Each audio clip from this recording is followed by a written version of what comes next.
And next we have Margaret, and she is in my hometown, Portland, Oregon. Hi, Margaret. Hi, how are you? What do you do there? I'm a graduate student and I write on the side. Oh, our second writer of the day. Writers with financial problems, right? Yeah.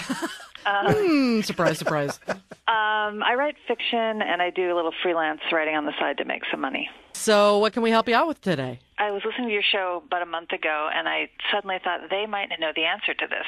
I hope so. We were vacationing in Mexico, I don't know, a couple of years ago, and we got somehow bamboozled into purchasing a timeshare. I don't think I've ever heard the word bamboozled used with timeshare before. I'm sure. It was a momentary lapse of judgment that has turned into this albatross around our necks. So I'm trying to figure out, is there a way to literally get rid of this thing, sell it? Because what happens is they have these annual fees that just keep going up every year. At some point, it's cheaper to just book a vacation in Hawaii than to go to one of these, Mayan palace resorts. Can you talk about why you think you bought into it in the first place? Yes. We had a very persuasive salesman, and then they were plying us with margaritas and, promises of free rent-a-cars. Free margaritas will do it every time. So, next thing you know, we have a timeshare. Have you used it at all? We have used it. We've actually had a good time, but it's just not how we like to travel. But the other thing is you get these postcards weekly from companies that are claiming to get you out of the timeshare. They want money up front, and I think it's just a scam. So I don't know if there is a legitimate way to get rid of it or if we're saddled with going to the Mayan palace for the next 50 years. All right, Chris. Well, Margaret certainly is not the first to have this issue. This is not something that's easy to get out of. It really is. I mean, here's the dirty secret of the industry.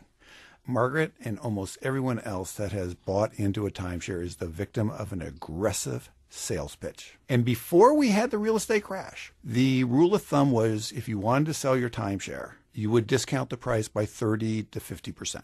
Now, people have bought timeshares for $15,000. They're trying to sell them for $1,000. But the thing that I'm really happy that you said is that you've been getting these solicitations and you're wary of that.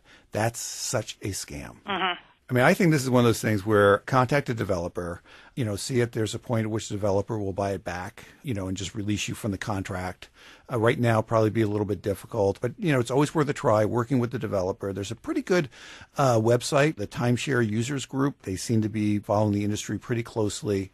Perhaps they can help you find a buyer for it. Yeah, I mean, I haven't thought of going to the resort and just standing outside where they're selling it to other people and intervening and saying, I'll give it to you for $4,000 less than what they're going to. Here, you can have it. I think that's absolutely brilliant. To the Mayan palace. Chris, what happens if she just decides to stop paying for this thing, kind of does a walk away like on a house? Well, it's pretty much the same thing as a house. There's this rumor that's been going around.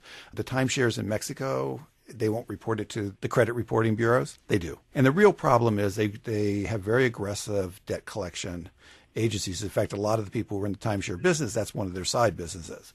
So, Margaret, it really sounds like the best option for you is going to be to try to sell that thing. Yeah.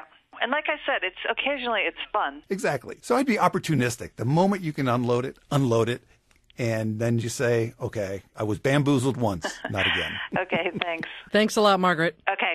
All right. And